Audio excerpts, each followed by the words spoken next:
Hello everyone, welcome to our channel. Rebirth as College Senior Wife, part number 12। Summer का पहला प्यार। Meeting ख़त्म होने के CEO अंश सक्सेना समर के कंधे पर हाथ रखकर कहता है, आज तो तुम्हें किसी डिनर पार्टी में जाना था, तो तुम इतनी जल्दी घर क्यों जा रहे हो?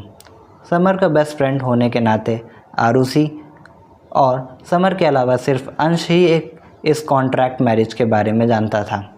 दोनों ही बचपन के दोस्त थे और एक दूसरे के लगभग सारे सीक्रेट जानते थे। समर अंश के सवालों को इग्नोर करते हुए अपने केबिन में जाने लगता है, पर अंश भी स्माइल करते हुए पीछे पीछे वहां आ जाता है और कहता है, लगता है वह लड़की, क्या नाम है उसका? हाँ, आरुषि तुम्हें पसंद आने लगी है। समर पर उसकी बातों का कोई असर नहीं होता और वह चुपचाप अपना काम करने लगता है, पर अंश वो कहाँ समर को ऐसे जाने देता। वह उसके पास एक कुर्सी पर बैठ जाता है और कहता है, तो मिस्टर समर अग्रवाल, आखिर आप कब तक ऐसे ही इनडिफरेंट रहोगे? समर, जो कि अपने लैपटॉप पर कुछ काम कर रहा होता है, अंश की बात सुन उसकी उंगली कीबोर्ड पर ही रुक जाती है। वो उससे कहता है, अंश तुम्हें क्या लगता है, क्या उसने मेरे इस इनडिफरेंट नेचर की वजह से मुझे रिजेक्ट किया?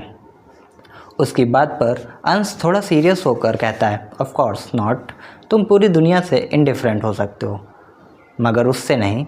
समर एक उदासी वाली मुस्कान में साथ अंश से कहता है, तो फिर आखिर क्यों? उसने अंश अपनी कुर्सी को उसके पास ले जाकर उसके कंधे पर हाथ रखकर कहता है, समर वो ही तुम्हारे लायक नहीं थी, तुम उसे भूल जाओ। उसकी बातों पर समर थोड़ा रिलैक्स सा होकर कहता है, सही कहा तुमने, मैं भी उसे भुलाने की कोशिश करूँगा। अंश, हाँ तुम्हारे लिए अच्छा होगा। फिर थोड़ा रुक कर अंश कहता है, वैसे मैंने उस लड़की आरुषि के बारे में पता किया, वह एक बहुत इनोसेंट और अच्छे दिल की लड़की है। वैसे वो तुम्हारे टाइप की तो नहीं है सॉरी, जबकि तुम दोनों की शादी हो गई है, तो तुम उसके साथ ही रहने का क्यों नहीं ट्राई करते? अंश की बात पर समर उससे कहता है, हमारी शादी प्योरली एक कॉन्ट्रैक्ट मैरिज है। फिर वो कुछ सेकंड रुक कर कहता है, पर मैं बता दूं, वो तुम्हारे टाइप की भी नहीं है। अंश हंसते हुए कहता है, हाँ ये अच्छी और इनोसेंट लड़कियां मेरे टाइप की नहीं है, पर यह आरुषि दिखने में काफ़ी सुंदर है।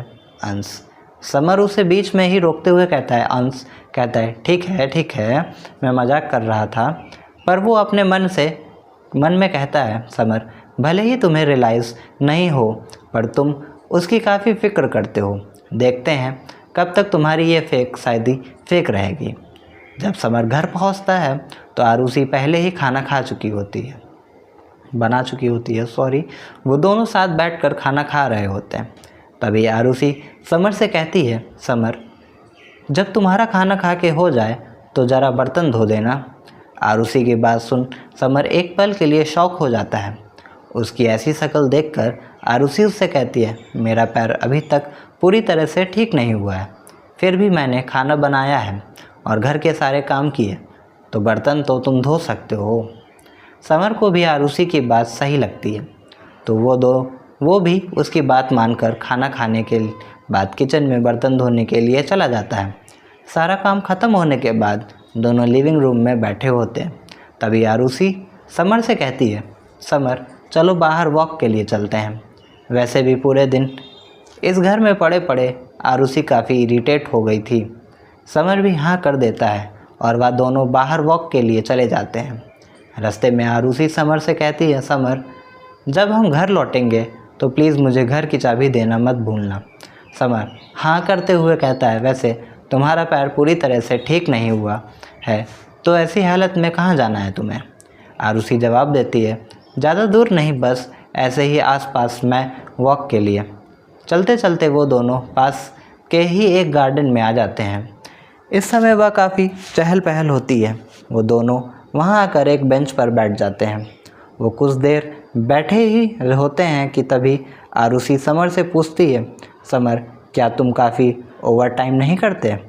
सवाल पूछने के कुछ सेकंड ही बाद उसे कुछ याद आता है और वह खुद से कहती है, अरे मैं भी कितनी बेवकूफ़ हूँ, ये तो कंपनी का CEO है, इसे ओवर टाइम करने की क्या ज़रूरत। पर इसकी सोच के विपरीत समर कहता है इट्स डिपेंड ऑन सिचुएशन। फिर वह थोड़ा रुक कर कहता है क्या तुम अकेले घर पर बोर हो जाती हो।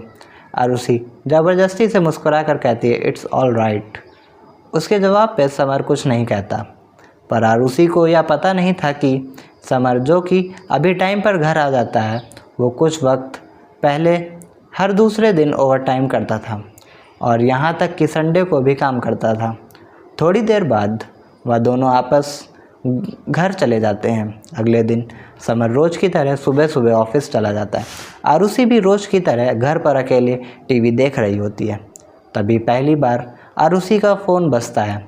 वह मोबाइल उठाकर चेक करती है तो डिस्प्ले पर किसी रुचि का नाम लिखा हुआ होता है। आरुषि सोचती है रुचि नाम तो किसी लड़की का लगता है। वह थोड़ा हिचकिचाते हुए कॉल उठाती है। वो वैसे ही फ़ोन उठाती है, सामने से किसी लड़की की आवाज़ आती है आरुषि।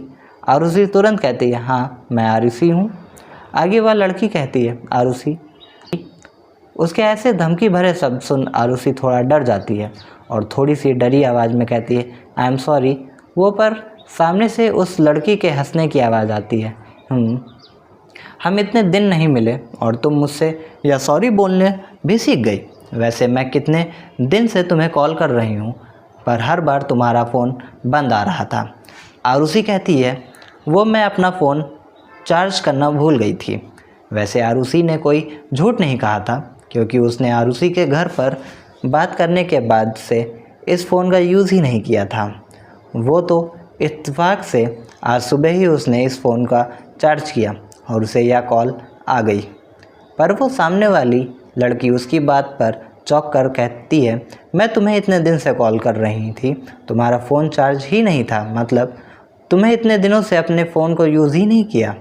उस लड़की की बात करने के तरीके से आरुषि को अंदाज़ा लग गया था कि ज़रूर इस वाली आरुषि की दोस्त है, पर उसे समझ नहीं आ रहा था कि वो उससे कैसे बात करे।